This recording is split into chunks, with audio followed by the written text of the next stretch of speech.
Oh yeah, I need to do that. Oh no. Hey everybody, happy Monday. We are all back and we're getting ready to podcast once I complete this tweet. So hang tight and just talk to Pam and Ricky. Come to us live on Facebook. And you too. My dad called me today over lunch and asked me for advice on broadcasting live on YouTube. Oh my gosh. They're doing like 3 shows this week for the radio station live on YouTube for the playoffs for the Blues. Oh. I'm like, I don't know. I'm like, we use something that we just connect to YouTube. Yeah. I said, it can't be that hard. Everybody does it. This is true. That's true. Everyone does do it. He says it's fine. He's just like worried about the audio quality because I mean, it's obviously it's radio. I didn't know he was talking about all the Blues games. I'm like, I didn't know you were doing the Blues games. Yeah, I didn't know you were doing the Blues games either. He's doing them for the Minnesota Wild. He's the road team. Traitor! He's the traitor. He's like in the Blues scored. He's like, yesterday the Blues scored. And I'm like, yeah. He's like, oh, and then I forgot I was behind the Wild announcers. He's like, but they know I'm from St. Louis. So that's funny. They're nice people. That is funny. Oh my gosh. Rewind. We have a big announcement today too. Yes, we're going to talk. So the information about Cosmic Rewind is not the most exciting thing we're going to talk about today. Not. So how about that? I brought the tunes. Is that really a tape? Yes. No, it's a speaker. Oh, it's a speaker. It's really cool. Oh, that's cool. That's yeah, awesome. I'm totally. I mean, you got some pretty cool swag this time. Not gonna lie. That's pretty awesome. I gotta tell you, I'm a fanny pack convert. I wore that. No. I fanny packed it all around the parks. No. I am not a fanny pack convert. Please don't send that to me. That's one thing I don't want. Oh man, you don't even know until you fanny pack it. I mean, I had to have it in the pictures, like for the, because I wanted to get into the, No, I don't want it to be a fanny pack or a belly bag. I don't want either one of these things. I had it kind of riding on the hip. You couldn't see it because like when I wanted to be cool, I put it under my shirt. Nobody could tell it was there. But like if I, for the pictures, I popped it out because I, wanted like 80s. Oh my God, no. Fanny pack win. Scott's got fanny packs too. He bought that one remember that lime green connection? I'm not gonna hold Scott up as the example of, he's a fashionista. Yeah, I'm not gonna do that. I've seen the lime green. Yes. I'm not. I love Scott, but I'm not gonna hold him up as that. No, exactly. Nope. All right. Oh, the Crocs, the never-ending supply. That was a bold move with those Crocs and the fan. That one picture was a bold picture. I still remember. Okay, shout out to Kathy. Bold choice. Yes, bold choices. Dan James, Rhonda Lee up in Canada. Phil's in World Showcase. Okay, good. Phil's been on it because he's been trying to avoid me. I went down to the front desk because I knew he was checking in. Phil checked in Yacht Club about mere hours after I left on Saturday. Oh, really? No, Friday. No, what? Was it Saturday? No, it's Friday. And he got almost the room I got, which had that spectacular view. So go to my, I retweeted his picture of the fireworks from his room. It looks like something is from marketing at Disney. It's awesome. Amy, just off Guardians of the Galaxy as well. She's recovering. Cool. We'll talk about that. Margie's here. Len, Robert, Alfred's here. Jennifer down the street here in the Westplex where it's hot. Jennifer, is it not hot today? We went from cold to hot. It's not. I think it's 90 here right now, Ricky. 90. Wow. That's crazy. And I got a jacket on because Mallory came home from school and turned on the air conditioner so cold that I'm freezing. And now look at workers of Lululemon, sport them over the shoulder. Yeah, see, they are the fanny packs. I understand they're in. I mean, there's a point in time where bell bottoms came back too. It doesn't mean I was wearing them. They're not for me. If they want to be for you, they can be for you. I might rock it at Disneyland. I think I'm trying to bring it up on the West Coast. Who knows? We'll see. Justin's out home of the Guardians, Cleveland. Let's see here. Nathan's here and glad to have him here. Doesn't get to catch it live, but usually listens while he runs. That's awesome. You take us while we run. I know how special that is. Costing a lot of shows while I run. Donna's here. Hey, Donna. Love Donna. She picks us all up. 100+ here, wherever she's at. I guess she's on the sun. That's crazy. Where did spring go? Okay, let's do this. We got too much to talk about, so here we go. Da, da, da, da, da. I just got the song September stuck in my head. I can't podcast. Oh my God. And I'm here. I'll save it. I'll save my thoughts. There's another song because I've been listening to that soundtrack ever since I got home on Apple Music. And there's that Hooked on a Feeling song. Oh, yeah. That's a huge song. And, Chaka. And yes. Boom, boom. Hooked on a feeling. Okay, anyway. Yep. Fanny pack. Team Fanny pack. Okay, here we go. Oh my gosh, Mike Bankhead's here. Okay, Mike Bankhead's going to be the determining factor. Mike Bankhead, are you team Fanny pack or team no Fanny pack? And that'll be he'll like the gavel. Okay, let's do this. I'm hooked on a feeling. What podcast is this? 2084. We haven't done this in 2 weeks, and I forgot what we're doing. Here we go. Welcome to episode 2084 of the Be Our Guest Walt Disney World Trip Planning Podcast. I'm your host, Mike Rallman from BeOurGuestPodcast.com and one of the senior agents over at the Magic for Less Travel. Happy Wednesday to you. Hope you have been doing tremendously while we have been out of commission here for the last week or so. We recorded early because Pam and I were down at Walt Disney World riding a new little attraction that's in World Discovery, which I now know because Disney kind of reminded me of that many times while we were on our trip. The Old Future World over at Epcot. We got to ride a new coaster that we're going to be talking about today that was quite awesome, straight out of the 80s. We did some other fun stuff as well. We'll be diving into that, and we have a big announcement right at the top of the show that we cannot wait to share. But to do that, we have to get everybody introduced. So joining us today from the mouseforless.com, haven't talked to her in a week, we have Ricky. Ricky, what's going on? Hey, everybody. Just, sitting here getting ready to go to Disneyland. That's right. I will be there next week, and I'm so excited about it. So get ready for all the fun Disneyland content from me. I'm beating you there, Mike. If I mentioned the new news for my Disneyland trip here on the show, I don't think I have. No, I don't think you have. So I will also have a partner in crime on the West Coast. Of course you will. At Disneyland. It's not me. And of course you will. So hashtag Scotty G and Mike will be out there at the same time. He's been working hard. We have secured the Main Street Electrical Parade dining package at the Plaza Inn during our stay. We're working on Fantasmic dining package. We are really going to do it up. So how excited are you for all the stuff you're going to get to see? I mean, Disneyland. I saw Main Street Electrical Parade, like commemorative merchandise at Walt Disney World. They had some, they were selling the Lounge Fly purses when I was there a couple weeks ago. It was like the weekend they came out. I asked if they had the ears because I totally would have bought them and worn them out in Disneyland, but they did not have them. So maybe I'll find them in Disneyland. Actually, what I really want is the Main Street Electrical Parade dress. So that's like on my radar right now is where I'm gonna go. I know where I'm gonna shop it when I get to Disneyland. I hope I have a lot of great things in the pipeline because honestly, at this moment, I still have no idea what I'm doing. So, but I know I'm gonna have fun. So that's the best part.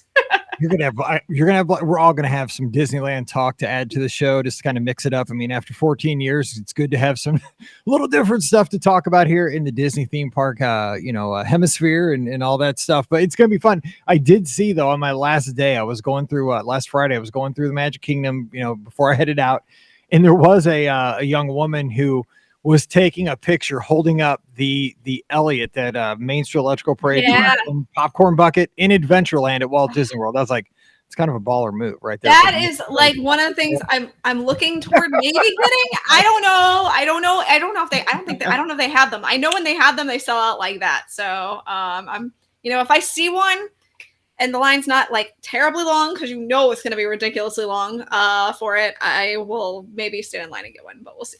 We'll see. It looked cool. I mean, I just swung back, kind of just I gave her a nod, like I knew what she was doing. Like you were just kind of eyeing her up, yeah. See, I mean, most people walking by probably thought, oh, she got that bucket, 50 exactly. But you knew in Fantasyland. I was like, no, that thing's impossible to get, and you got to get it in Disneyland. I was like, well done, lady. Exactly. Like Yeah. Nicely done. Okay. Yes. Well, hey, also joining, speaking of partners in crime, my partner in crime for the last week, we have the co-owner of the Magic for Less Travel, Pam Forrester. Pam, have you recovered from all the adventures? I have. We made it home just in time for me to come home, cram in a bunch of work, and then get back on a plane to do The Disneyland. our Disneyland trip. So anyways, I'm looking forward to it though.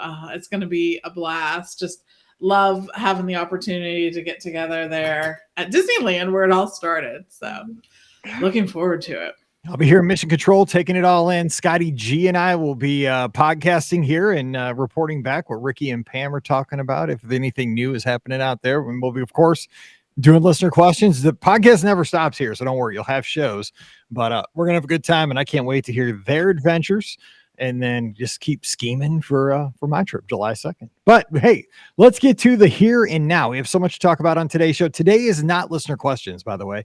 We're going to flip-flop this week. We're going to do listener questions on Friday because we want to get this information out right away. I've been dying to talk about this stuff for like a week. So here's the deal. We're going to make our big announcement that we've been wanting to make here for the past 2 or 3 weeks, but we've been waiting for everything to kind of get finalized, the I's to get dotted, the T's to get crossed, and it's all done. It's ready to go. We have huddled around, and we are ready to make the announcement that we have been waiting. This was a COVID delayed announcement that people have been asking about for over a year now. Like, yes. Yeah. And here it is. Everybody's been asking, when's the next Be Our Guest podcast cruise?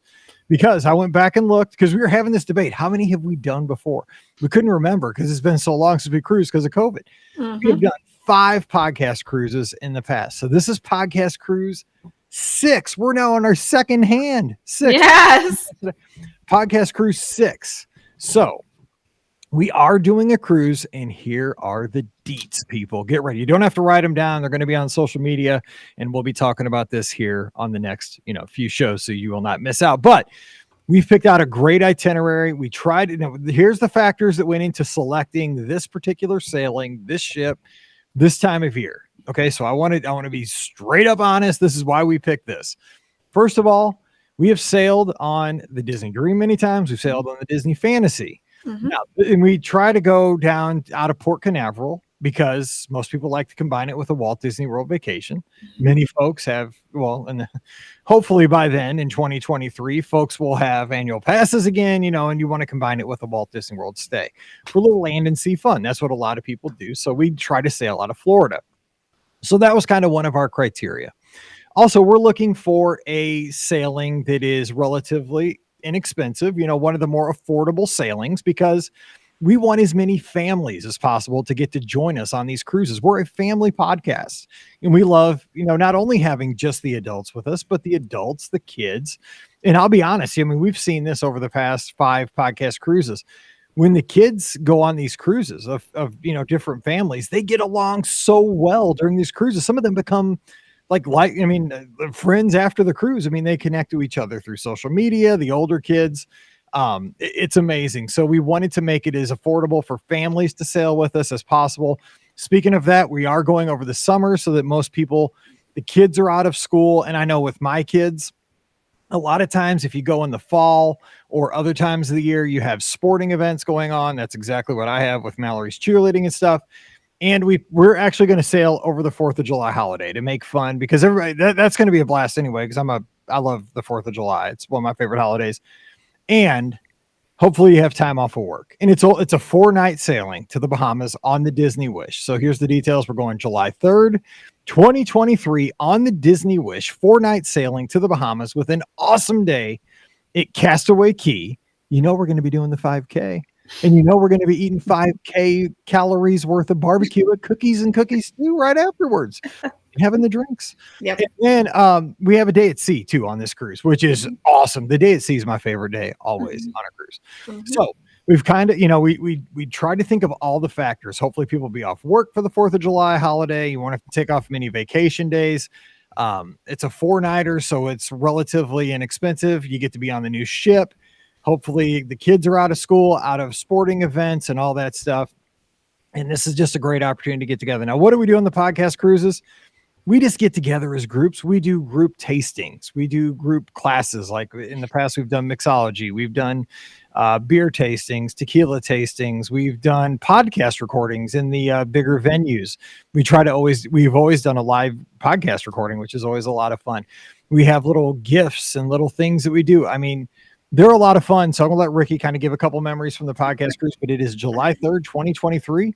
On the Disney Wish, the newest cruise, which Ricky's going to be sailing twice by then. Pam is sailing here in the next month. So we're going to have tons of details, reviews on the Wish here very, very soon. So you have firsthand experience as to what you're going to get if you sail this cruise.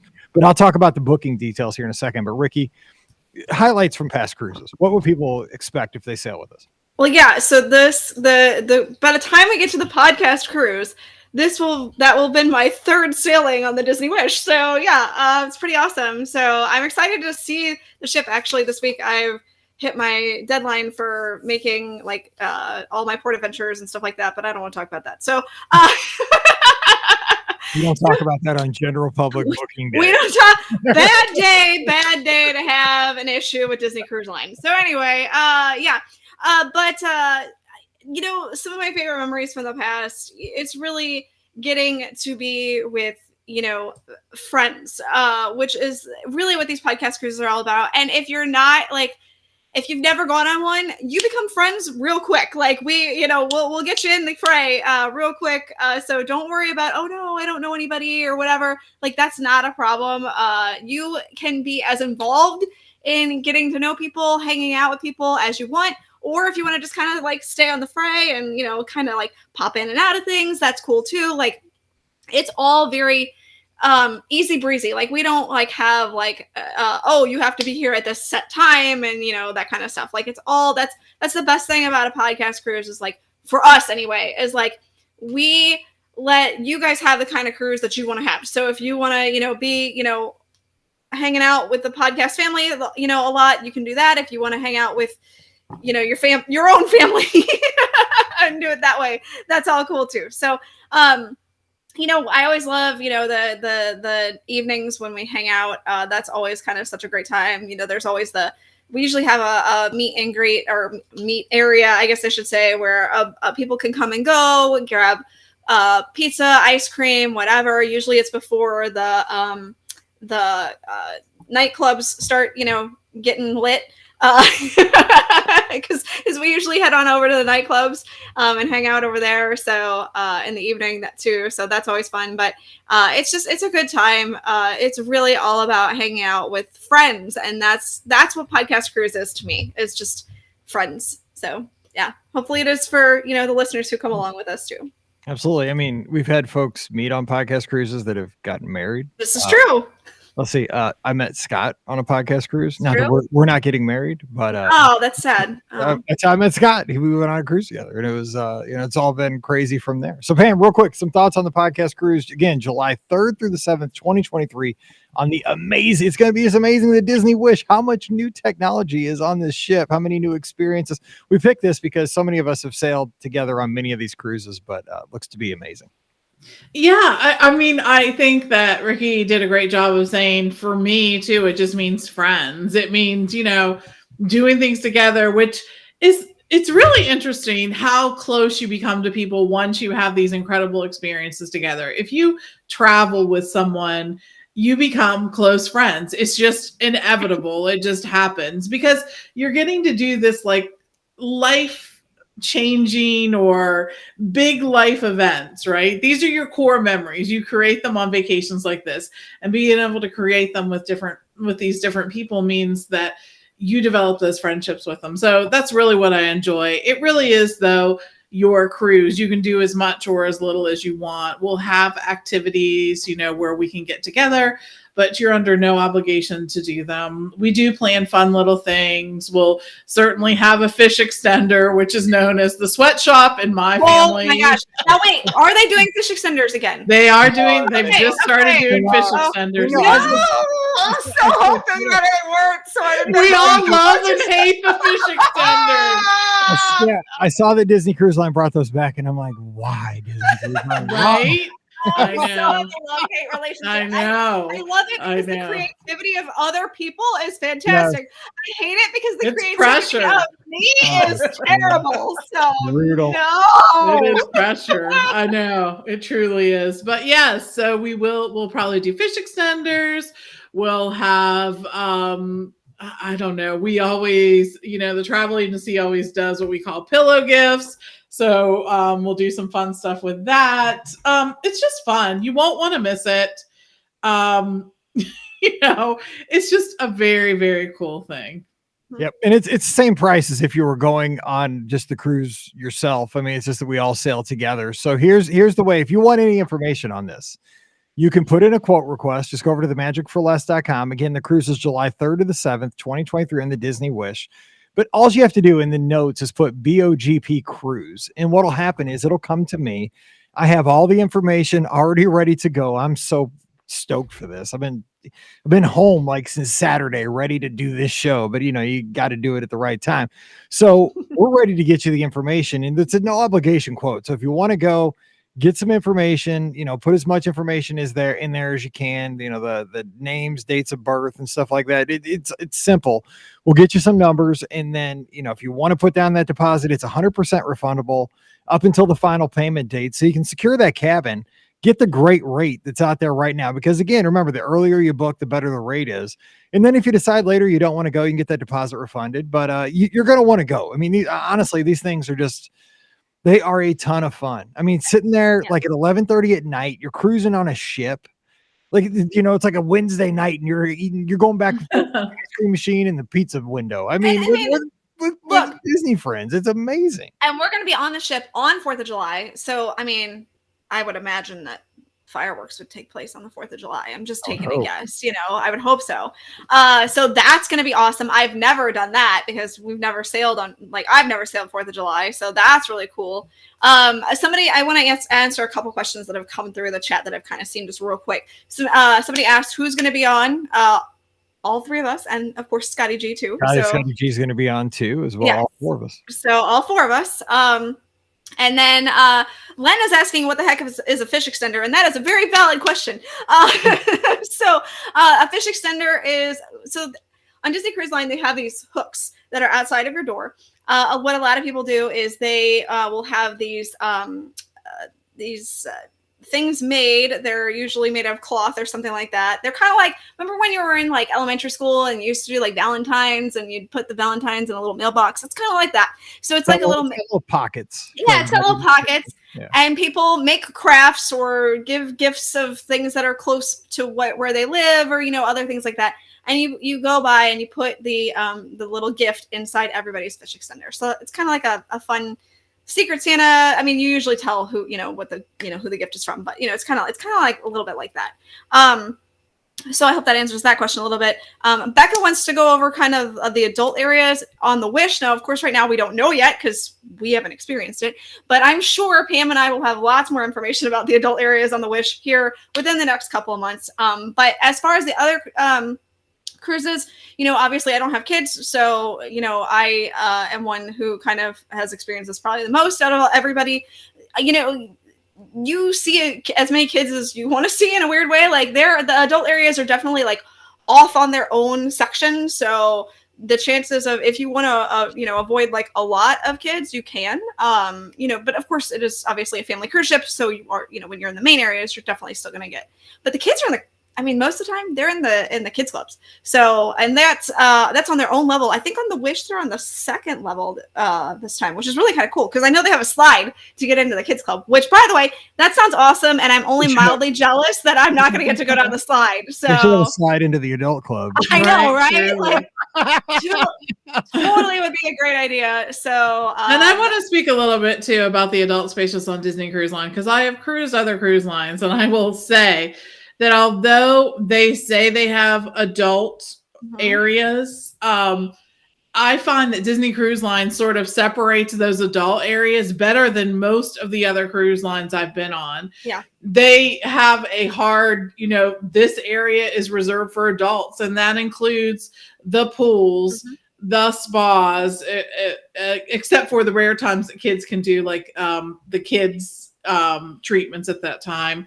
There's the coffee. Cove Cafe is adult only. It's amazing. I mean, and it is really awesome. I think that the adult pool is the best pool. I'm just going to say 100 times that is the best thing. So anyways. It's got a swim up bar. Like it's got the stools and water. Yes. Yeah, so, it is. It's really cool. It's really cool. It's a great area. You know, Disney Cruise Line does it really well for adults, you know, who are just touring or cruising as adults, for kids who are with their families. Like they run the gambit. It's like, it's a great cruise line. So, you know, if you are childless, kind of like I am, don't worry. You know, it's not like, you're not going to be like, oh my God, all the kids, you know, like it's not like that at all. You can definitely separate yourself if you want to. And then the last question somebody's asked is this just BOGP or other podcasts? It is just us. It is just our family. So just that's all. There's typically we've had different amounts of people over the past 5 podcast cruises. Usually it's between 75 people and 125. Right. But we're not like, it's not other podcasts coming in. It's just our podcast that's doing this. Totally. So yeah.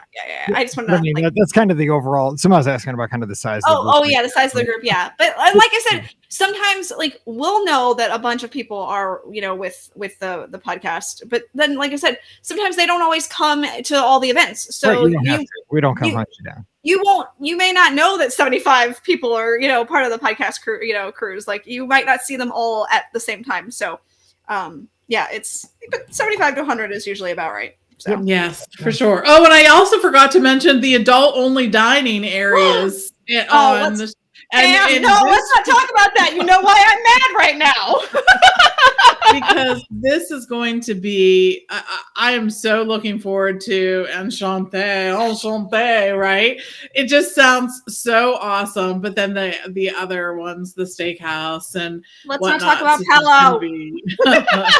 That I've been shut out of. There's always, though, you can always do those once you get on too. I know, which is what I'm going to do now. All right, so that is it. So hey, if you want to join us, and we'd love to have you. I just can't tell you enough how fun these cruises are. They go quickly because you are constantly having a good time. I mean, we've done 7-nighters, we've done 5-nighters, we've done 4-nighters. This one because we wanted to be on the Wish. I mean, this is a new experience for everybody. You know, great time of the year. Everybody should be off work, get some time off. And Ricky, I don't know if you know this, but Ricky's mom's going to sail with us. My mom is coming. It's not Brian this time. I'm sorry, those of you that love Brian. Sorry, you're stuck with me. You're stuck with me. But you get the joy of my mother. So, that's a fun. And she is super excited. I told her on Mother's Day, this is her Mother's Day and birthday and Christmas and Mother's Day again and birthday and maybe next year's Christmas present too. Well, she's a great karaokeer. So we're not doing karaoke. No karaoke. No. Yes, we will. Donna will. I know. No. But here's the thing: we're gonna have a good time. So just swing by themagicforless.com when you get a chance. Just go to the quote section. Again, this Disney Cruise Line. It's July 3rd through 7th. We're forgetting the biggest thing. What? That we give. What's that? To Guess Who Sail with Us. That's a no-brainer, right? But remind everybody, Pam, because this is the best reason. This is for any cruise that you want to take with. Yes, it is. But it is. You get it for this, obviously, too. It is. So we went way back when we started. We used to send different gifts to people's staterooms, right? Maybe they were like some wine, or maybe there were some chocolates, or maybe there were whatever. And then at some point, we all realized, do you know what people would really prefer in this space? They would like money to be able to spend on whatever they want to spend it on. Maybe you don't drink wine. Maybe you're like, I eat all day when I'm on a cruise. I really don't need a plate of chocolate covered strawberries, right? So anyways, so we give you up to 5% onboard credit for you to spend how you would like to on your cruise. Do you want to spend it on souvenirs? Go ahead. You want to spend it on excursions? You can do that as well. You want to spend it on a beverage tasting seminar? Do that too. The only thing we don't let you spend it on is what, Mike? Gratuities. If you use it on gratuities, I'm going to you fail at life. Here's the deal, because technically you can, but I will find you if you use it for gratuities. That's right. right. Better have fun with that onboard credit. This is a gift. You should use it for something that you wouldn't buy yourself. So, anyways. Technically can, but I can technically find you if you use it for gratuities. That's right. Anyway, so we'll hook you up. You'll have some money there in the account to start. Yeah, for sure. Spa day too. That's a good one, Becca. Oh yeah. Yep. Rainforest room or whatever. Yes. Don't tell people do not tell people my secret rainforest room. I gotta get that. Look, if you let me in there first and I get my rainforest pass, then anybody else can go in. But I have to get mine first. I'm just saying. And remember, if you have a book cruise, like if you have already booked a summer 2023 sailing, you can always move the date if you want. I mean, you're not locked in. So I'm not trying to like move people's like whole summer vacations because I'd love to have you sail with us because we have a ton of fun. But don't worry, so we can we'll take care of it. Yeah, but just again, magicforless.com, fill out the quote form, July 3rd. Just wish sailing, just put BOGP cruise. It'll come to me and I'll get you that quote, that information right away, some pricing, some availability, and then we'll just go from there. So we'll leave it at that. We'll remind you about that coming up. But man, we are super excited because we'll be sailing again here in about 14 months. Because it's been forever. We missed that 1 year because we always do it in the odd years. We started in 2011, 13, 15, 17, 19. So we missed 21 because of COVID, because everything was so messed up there for a while. But 2023, we are back with BOGP Cruise 6, celebrating freedom on a wish. 6. I know, it's unbelievable. Unreal. How did that happen? We're going to be like accumulating a lot of days of podcasting at sea. Yeah. Yes. We got a lot of sea days there. Okay, so let's get to what we're going to talk about. Kind of the other thing we want to talk about, Cosmic Rewind. We were down at Walt Disney World last week, Pam and I, and we got to get some insider information on Cosmic Rewind, Guardians of the Galaxy, the new coaster, which is in World Discovery, which is the old future world, over at Epcot. Part of the old future part world. of it. Yeah. Not the whole entirety. I can't remember east, west, north, south, whatever. I know, right? Because I could never remember which was which. It's right next to Mission Space. Where Ellen used to be. It took over the old Ellen's Energy Adventure. Stupid energy. Okay. Stupid Judy. Okay, so Pam, initial thoughts of the entire experience, kind of the the 30,000 foot picture of what we got to see, and we'll dive into some of that because I have some like insider tips for Cosmic Rewind. Oh wow! Look at this. Actually, I have the best car to ride in because the cast member told me when I rode. Oh, and it was the best car. I was like, oh my god, this is why it's the best car. Oh, why you put me in that car? I'm like, I was like, this is a random car until I was like, oh. Okay, so overall thoughts though, Pam. What'd you think? So I have been so looking forward to this attraction, really and truly. I am a huge Marvel fan. I love Guardians of the Galaxy in particular, though. If you haven't seen the movies, they're really worth seeing, especially those who appreciate the music. These movies have a great soundtrack that can't be missed. So when I heard that they were making this attraction, I was just like, oh yes, because there's so many opportunities for it. But there's opportunities to incorporate the soundtrack too, which I was really looking forward to how they did it. We've all sort of seen the progression of the building of this, right? It's right there in the front. If you're looking into Epcot, that huge blue building, yes, that is it. It is the largest indoor coaster and Disney's first backward launch. So you have it's a reverse launch as part of the sequence. And you do get to see all of the folks you know from Guardians of the Galaxy. You get to see Star-Lord and Rocket and Drax and Gamora and who am I missing? Groot, of course they do. But they sort of built this whole area around it. They have new photo pass backgrounds. They have awesome merchandise. We got to see the merchandise. We did not get to purchase it, and if we had been allowed, believe me, I would have cleared a shelf of something. This is mine. It was. I mean, that store was. It was like walking into 1986. It was really cool. And if you were looking for little Groot merchandise, there is plenty. There was some Rocket merchandise that I was like, oh, this is awesome. The clothing choices, whatnot. So all of it was just so really cool. And it, if you look, what they have out there out front is so awesome too.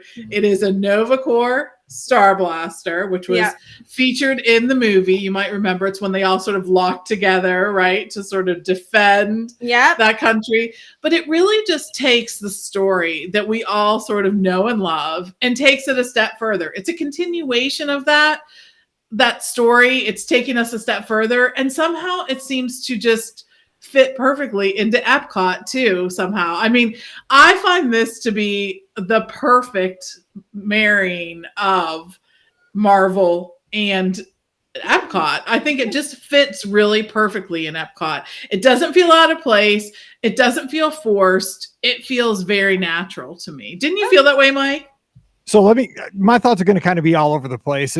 So if you've ever listened to Mike in the Midwest, if you're a Patreon subscriber, this is kind of how all those shows go. They're just all over the place, random thoughts, because I have so much in my brain that I've been wanting to share since last week that I want to get this out there for everybody. But I think you made some great points there, Pam, is that it is, I mean, especially when you see this whole pavilion at night, I think that kind of kicks it off.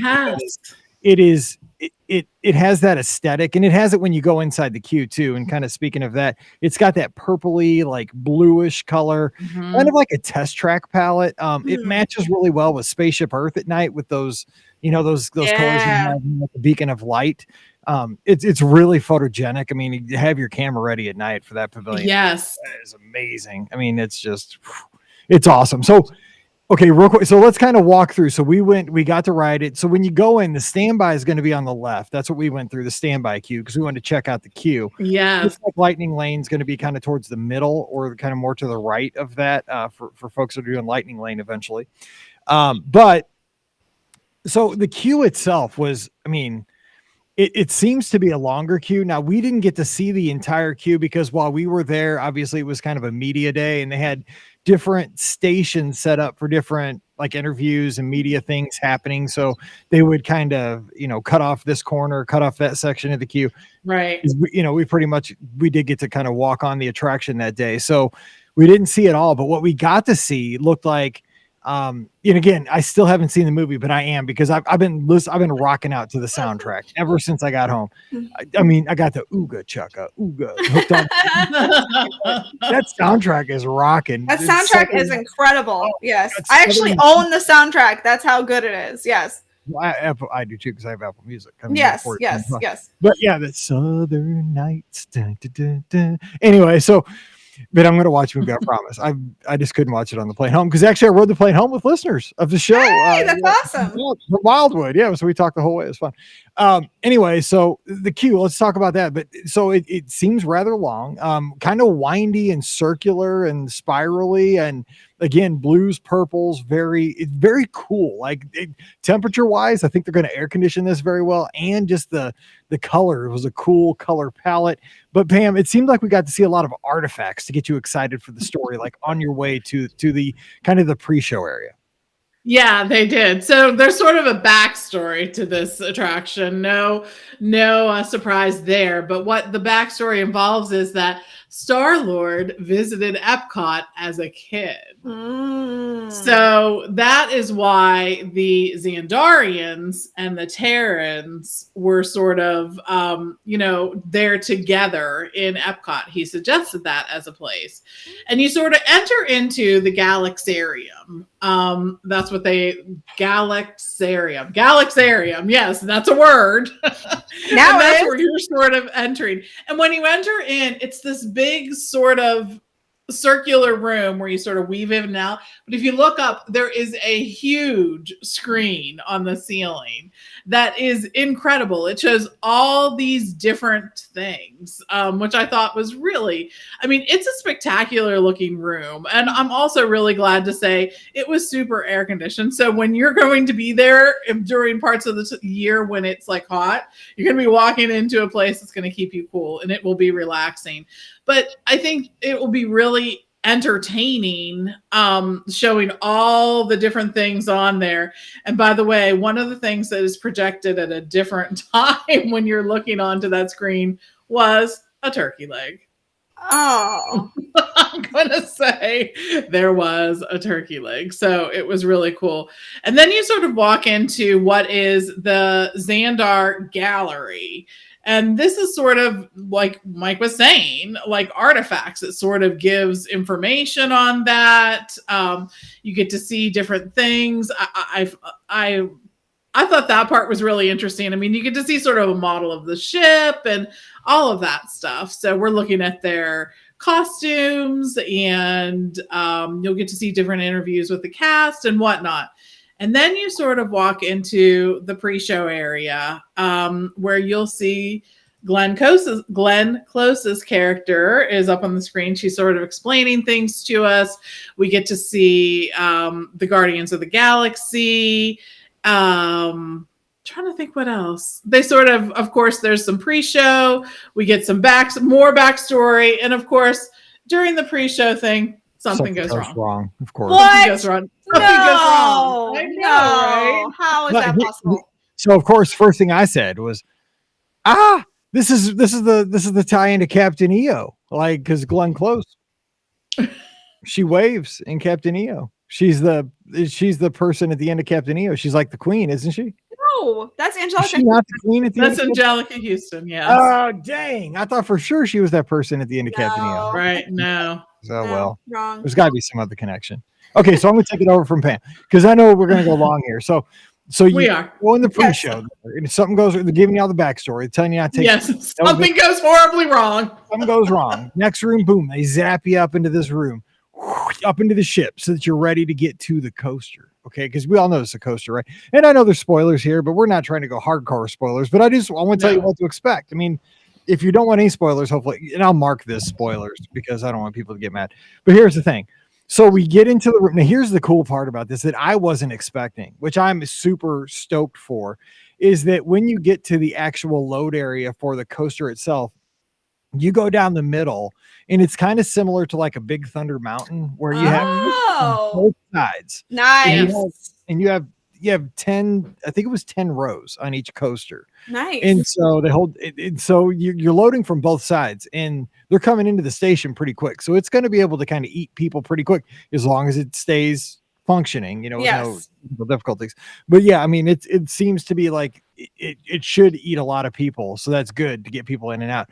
So we get up there, we walk down, and I'm riding with this other friend of the show here, Jen.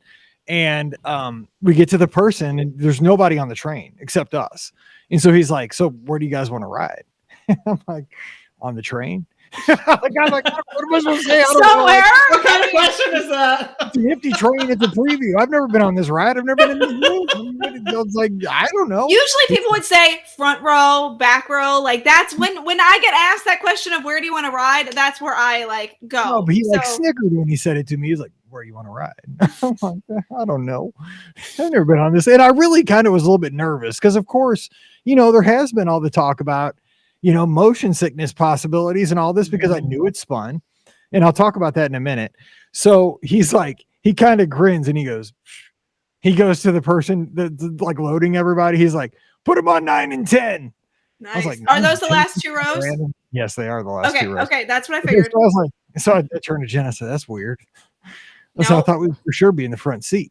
No. And she's like, "Nope, we're in the back seat." And we rode actually with Panda. We got to ride with him. Oh, that's awesome. Yeah, so he was walking us through it. He's like, "Mike, you're gonna be okay." I'm like, "I know I am, but if you keep saying that, you're making me nervous. I won't be." I'm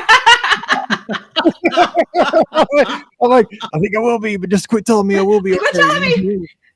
Just let me ride this thing." No, it's great. So just about the cars though. I mean, they are very, very roomy. And you have basically a lap bar. You don't have anything over your shoulders. It's a 42-inch height limit. So it's not, you don't have to be super tall to ride this attraction. But it was very roomy. Like if you have a backpack or something, I think you can just throw it right there between your legs. Somebody was saying, I asked him, I'm like, okay, because I've never been on. I'm like, I asked the guy, I said, are my glasses like going to get blasted off my face? He's like, "Your glasses are good." So I turned my hat backwards. He's like, "Oh no, you will lose your hat." He's like, "Hold on to your hat." I was take like, off hats, take off probably ears. Yeah. And he said, "But your glasses are good." I was like, "Okay, but okay. So right then, do they have a place for you to put your hat or anything like that in, like, or is it? I don't think so. I don't know. Like, I think it's hold on to it. I don't think there's a pouch. I was gonna say, because a lot of the other coasters, there's a pouch or something like that. So I didn't see a pouch, but I was actually pretty nervous at this time. So and it was dark, and okay, got it. It wasn't dark. I mean, it was purple, but I was a little white at this point. I was just like, let's get the show on the road, because like I was locked in at that point. Like this was the time where there was no turning back. You're good. Like, you're done now. You're in it. I was like 80-20. I want to do this, but at this point, you're slammed in, and I'm a panda behind me. Like, I got to man up and do this thing, man. I'm ready. Like, I told everybody I'm doing this. I've come to Florida. Let's go. Let's do it. In, you start hearing the psh, psh, psh, psh, so you're ready to go. So boom, you go out and you turn a hard right, and like you go and you start going kind of up a hill, kind of like test track, right? And there's some screens on the right, and you're seeing like Rocket Raccoon talk to you about some stuff. I was nervous on what he was saying. A couple of the screens, other people talking to you, and you stop in this other room, and all of a sudden like lightning comes on, and like then the music starts, and this is the best part of the ride. Taking my earbuds out. Hang on, just motion when you're done. I don't want to know too much. No, the music starts. Okay, so I got September by Earth, Wind, and Fire, which was the song I kept telling everybody the whole time I was there I wanted. So, yes. Do you remember? So it starts playing. Whoa! Like, okay, so all of a sudden we're in the front row. I don't know how it happened. We were in the back row when we got on this thing, and within like 20 seconds, all of a sudden we're in the front row. And so we're getting blasted out of this tunnel with like lightning bolts above us. And I mean, it's very similar to the motion of Everest when you go backwards, but I mean, we were hauling backwards. And then, you get out into this main part of the building. It goes so fast, but the music is blasting. There's rockets talking to you, Star-Lord's talking. Everybody's talking to you, but I couldn't understand what they were saying because I was screaming. I was laughing, to be honest. I was actually singing because I was like, yeah. Because honestly, the feeling I got for the entire attraction, it was like an 80s party floating through space, but moving with about a 50-mile-an-hour like velocity. I mean, it was nuts because you don't like, I was picturing like you would go screen to screen to screen. You're not going screen to screen to screen. Basically, you're kind of moving through like an IMAX, like where it's like one gigantic screen. Like you look like you're just moving through space, but the whole time is, and again, this is an audio podcast for most of us, we're recording on video, but like your car's making you go, whew, whew. You're looking from right, left, right. You never really spin 360 degrees, so that's good. But you are like, I mean, while you have velocity down a roller coaster track, you're going left, right, left, and the music's pumping. But the good news is because you're moving with a forward velocity, there's a lot of wind, which for motion sickness issues, that's a huge thing that does help, and it helped me a lot. But I mean, I will be honest, like I was a little nervous about it, and I was laughing the whole time. I was like, yeah, I mean, it was like an 80s party in space, but I kind of had the sensation that I was floating because I just had a lap bar on me, and I was just ripping through this building with all this, this big dude that was trying to steal something. I can't like some kind of jeweler. I don't know what it was. We were trying to get it back from him, but we had to hit this like time portal or something. I still didn't get the whole story. But we were just like, it was so fun. Like it was just a fun attraction. I loved it. Like, but so talking about motion sickness, because that's what everybody's going to ask about. They asked me if I wanted to go again when I got back in. I said, no, thanks. I said, I can't do it again. And the thing is, I could have done it again later in the day, I think. I think this is one of those things. Again, I am not a spring chicken anymore. I act like I am here on the show. Honestly, I'm not 22 anymore. I'm 27. No, just kidding. But I could handle it once, but I could probably do it twice in a day, I think is my maximum. I could do it twice in a day, maybe once in the morning, once later in the evening. I will be honest, before I rode this attraction, it was Cinco de Mayo. I had already had a margarita and an order of empanadas in Mexico because if I got sick, I want to make sure at least I celebrated Cinco because that's a big day for me. So I did do that. So I don't know if that helped or hurt. I didn't want to ride on an empty stomach, so I made sure of that. But I did just do it once and I was fine. I did, but I will say, and I told Pam this, when we came back into the station, I was like, that was the coolest. Like that attraction was, I mean, it was just fun. It was just like, it was so fun. But when it came back into the station, I was like, I am so glad this is over. Like This is one of those things, like, you know, sometimes you're having so much fun, you never want it to end. I was like, oh, thank God. Like when it stopped and it was in a room like where there was no longer stuff spinning and flipping out. I was like, oh my God, I'm so glad that's over. But I was like, that was awesome. Like I loved it, but it was just like 30 more seconds and I would have been on the brink. It would have killed me. I think too. I mean, first of all, I think I've heard from a lot of people, they loved the attraction. It was fantastic. I don't think we're going to need to worry about riding it twice in a row for a very, very long time. In fact, it probably won't be something that we need to do. Yeah. I'm going to admit that it's just one of those things, you know, I think that everyone is impacted by ride motion differently. And I think the best suggestion is to just try it once and go from there and see how you're impacted. Know yourself, you know, right. Like, know yourself. If you know, like, hey, I get pretty motion sick. Like Brian gets pretty motion sick, but I'm going to make him ride it once. So, you know, we'll see like how he does. But think about what impacts you, like what does impact you, and what impacts him is definitely spinning. So if there's spinning involved, it doesn't go 360 degrees. So I can teacup. That's good. So that's good. Here's the thing. Okay, not everybody's been here. By the way, I'm back now. In case you couldn't tell, I plugged back in. So watching you move around and everything was hysterical. So by the way, I love this ride. You know, I legit was not listening. I had my headphones out, so I have no idea what you said. Len in the chat was like, "I'd love to hear what Ricky thinks," because you had your headphones out and like I was wailing and it was spinning. It was some craziness going on. I'm like, I don't know what is going on, but this has got to be the best coaster in the world. Simulating the car with my office chair here in the studio. But so, and I know not everybody's been there, but there's a ride at Silver Dollar City in Branson, and it's called Time Traveler. Yeah. And it's got similar cars because I did this. Now, this is love. Mallory wanted to do this. We took Mallory. It was our 15th wedding anniversary this past summer, but we took Mallory with us to Branson. We'd never been. We did Silver Dollar City, and their big roller coaster is called Time Traveler. And it's a very similar car because it's a roller coaster where now these cars, though, spin all the way around 360 degrees and it does 5 inversions.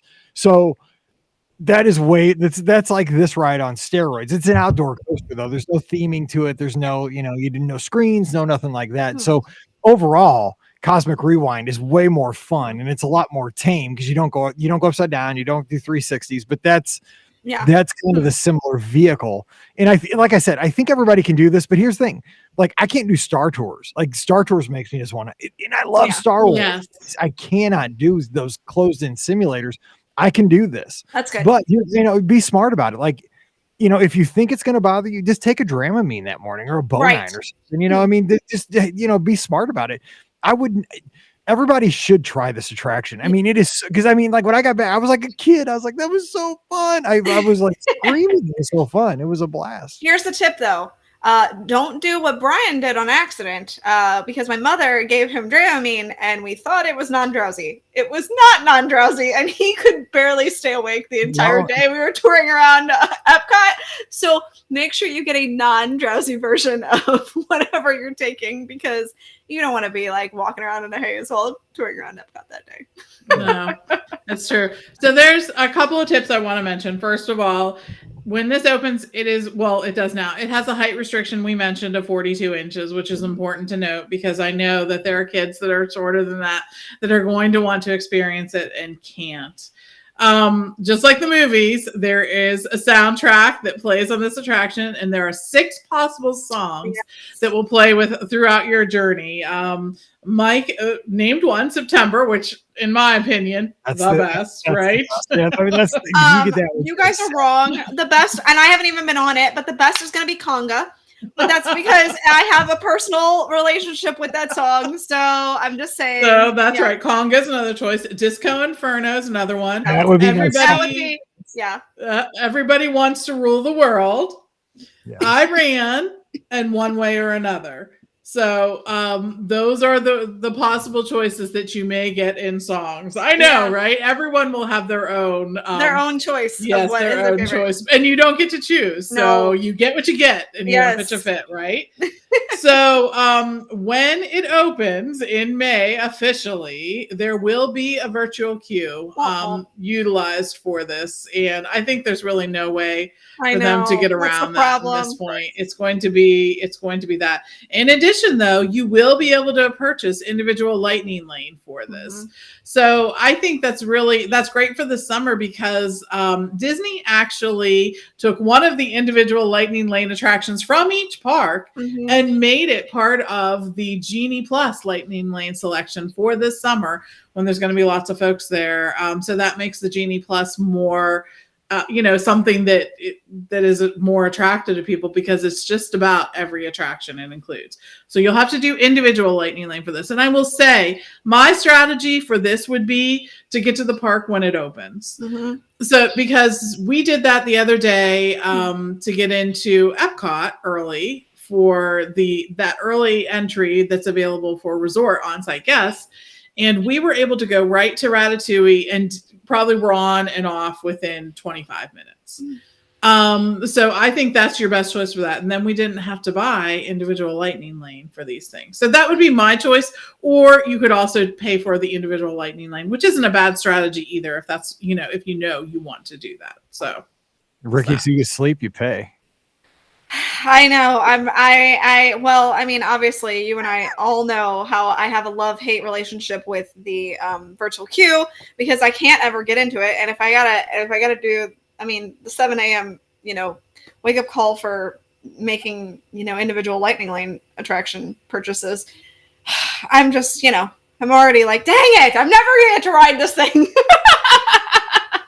You'll get there. I mean, thank goodness for the annual pass holder preview because that's the only way I'm getting on this ride for like the next 6 months at least. So it's worth it. Stephanie in the live chat says her cast member daughter got Everybody Wants to Rule the World, and she said she found it much calmer than her friends who got Conga. That's funny. So funny, yeah. Just go Inferno, dude. You'd be like, wow. Nice. Yeah, no, that's it. So we're kind of running along because of the announcement at the top of the show. But I mean, I just want to tell you, definitely try this once. I mean, because I was a little tentative. I was a little nervous because I do worry about motion sickness. I was fine. But again, I know my limits. Like, I just know, like, I can't do Everest 7 times in a row. Right. Like, I do Everest once with my daughter, and then I go do other stuff, and like, should you get something to eat before it, have a little something on your stomach, just, be smart about it. But I mean, I'm telling you, there's no experience like this. It's kind of an amalgam of a lot of experiences, kind of like a rock and roller coaster because, and I didn't even mention this, it is the most smooth coaster I've ever been on. I mean, I kept telling Pam, it's like butter. I mean, it is like, you're like a knife cutting through butter on this thing. You're just like, you don't even notice that you're on rails. But I mean, that's why I say you're like floating. The seats are comfortable. You only have a lap bar. It's smooth as anything, but you're like, whew, whew, whew, whew. You got to experience it. The 80s music is just the icing on the cake. It's awesome. And also, by the way, just in post show, we got Rickrolled too. Yes, you did. You did. That video is definitely up on the BOGP Instagram too. So yeah.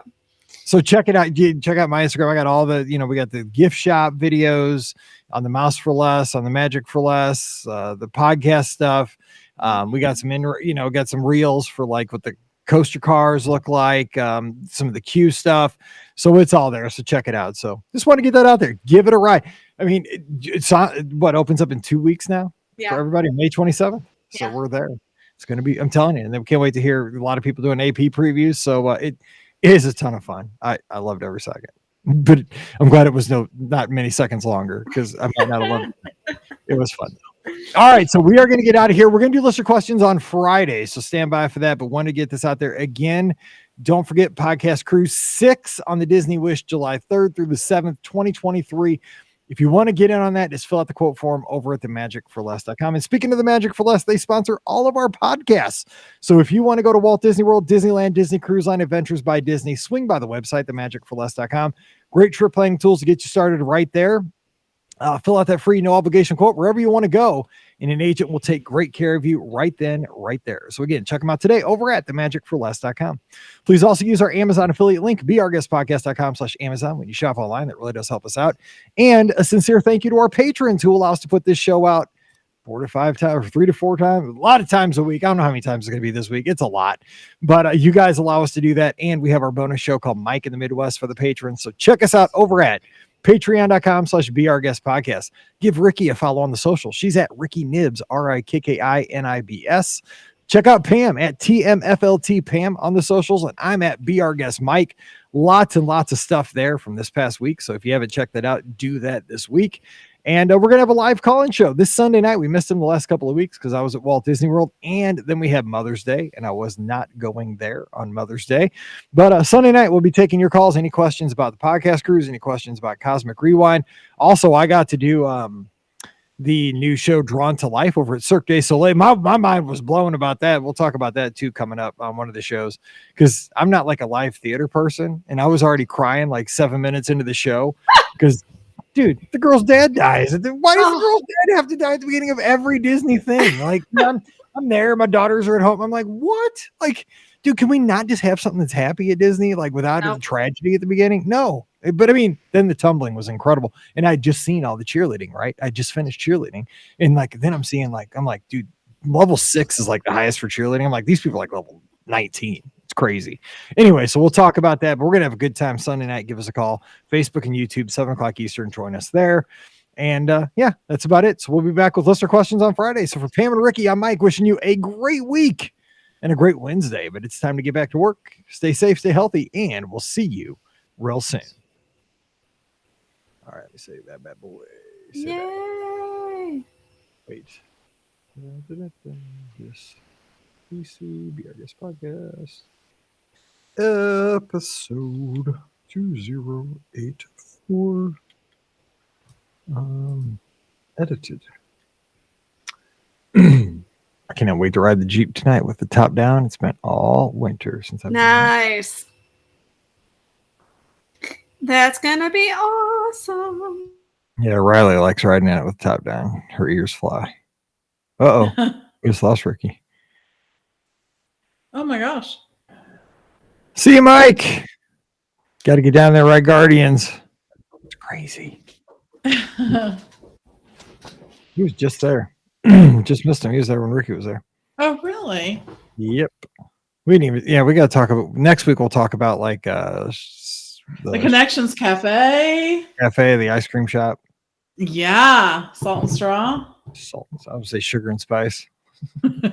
Everything nice. Come on, Ricky. I'm hungry. July. Mike will be back. There you go. Hi. Sorry, don't know what happened. What you doing? I'm back. I don't know what happened. All right. Let's do questions. Yay! We have answers we of do. some sort. If you have questions in the live chat, now is the time. Oh, let me do this real quick. I can do this. I can do this. I can do this. Show. Watch that. Boom. There we go. Okay, here we go. Man, got a frog in my throat. Here we go.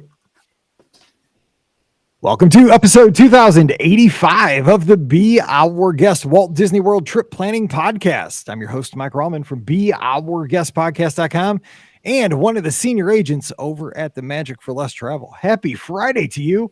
We made it to yet another weekend, which is an awesome thing. Last weekend I was down at Walt Disney World, so that was more awesome. But hey, I'm here on the podcast with you great people, and we're going to have a good time. It's always a lot of fun. So joining me today, we're messing you all up. You're going to be all kinds of confused. I'm going to be confused because we're answering your listener questions on a Friday. So don't think you got to go to work here for another couple of days. It's Friday. You still get a weekend here in just a few hours, but it's listener questions just to kind of mess with your mind here. So joining me today, we have Ricky from the mouseforless.com. Ricky, happy Friday. What's up? Happy Friday. I am just getting packed up for my very early flight on Sunday morning. So yeah, getting ready to go. I will probably be in bed by 3:00 in the afternoon tomorrow. So, but that's okay. It is all worth it because I'm going to Disneyland, baby. So what are you looking forward to the most as far as just being a Disney fan? Because I know you're doing a lot of stuff with the travel agency. We're doing a training out there. I'm staying back to kind of take care of stuff here at the podcast.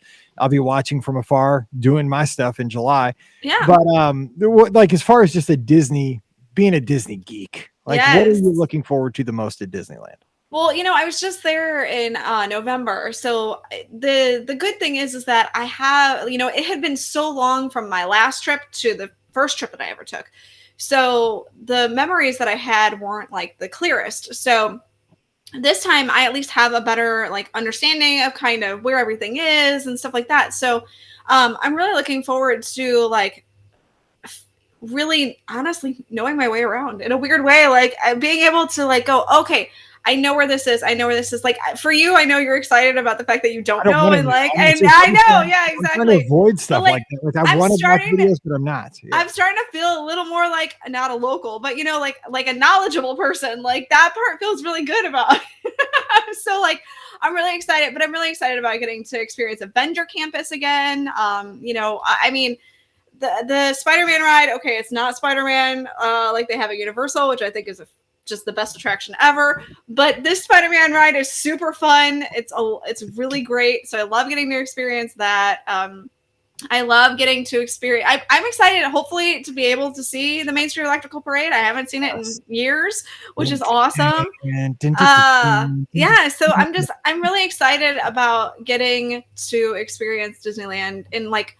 Weirdly enough, a little bit for me, because I've just been there, a little more relaxed way, just because like I don't feel like I have to like cram everything in. You know what I'm saying? Like when you go and it's been a long time, you feel like you have to cram everything in to get it all done. And this time I feel like I'm just in a weird way going to get to relax, even though I know that's not going to be the case. She's going to an AEP. I know. It sounds so weird, but like, there will be 7 a.m. Yes, I know. No, I'm well aware. Yes, I know. AEP will test your metal. It will. It is from morning until night. There just seems to be something that's sort of jammed in. And AEP is an agent education program, and we do that at the different destinations that we sell, just because we want to stay on top of everything. We want to have the latest information. We want to make sure that we're seeing it with our eyes. And even though we all travel there leisurely at different times, right, it makes a difference to do it like this. So, it does. We're grateful to get to do it. We'll tour the hotels, we'll tour some good neighbor locations, and have some fun too. And it helps to get pixie dusted. It helps us all sort of remember why we're doing this and what we're doing it for. So just want to be able to provide the best service. So it'll be interesting. Expect just a ton of content too for the Mouse for Less. Yes. That's like that's my goal, is like to just get a ton of content for the Mouse for Less to share with you all, like what it really is like to tour around Disneyland. Because I know so many people like Mike are like, I haven't ever been. Like I want to see what it's like to tour around Disneyland. Mm-hmm. You go to Disney World all the time, but you want to see what Disneyland is like. So that's my goal, is like to really make you feel like you're inside Disneyland. I don't want to see till I get back. I know you. I won't spoil it for you. And I feel like Aaron's here in the live chat, and he's saying he's trying to avoid all these videos, which I totally get. I mean, I remember when Rise came out, and I got shortly after, but I was trying to avoid spoilers for that. And it is kind of a tough thing, because if you're a fan of podcasts, which I am, like this morning, I listened to another podcast, listened to Len and Jim, and they were talking about, Cosmic Rewind as I was on the treadmill. Yeah. And, but I mean, luckily I've already experienced, so, now don't worry about spoilers, but it's a thing. Like it's a tough thing when something new comes out. And Disneyland, it opened like a year or two ago, like 55, so I'm trying to avoid spoilers on that. Yeah. Well, I mean, the whole thing is like, when we booked the trip, and we booked it, 2 months ago at this point, like the first night, like I'd start watching videos, and I'm like, I gotta stop, because like I don't want to be like, you want to be surprised. Yeah, I know. So I'm like, turn it off. So yeah, I'm really excited, but we're getting close. We've made dining reservations, so we're good to go there. So Pam, real quick though, I didn't get introduced. Pam Forster-Koner, the Magic for Less Travel, heading out to an AEP at Disneyland as well. What one tip for somebody going to Disneyland, because you've been there many times? Throw a pro tip. So I think one of the things you have to realize is that world and land do things differently, and you just have to be willing to go with that flow and sort of accept it.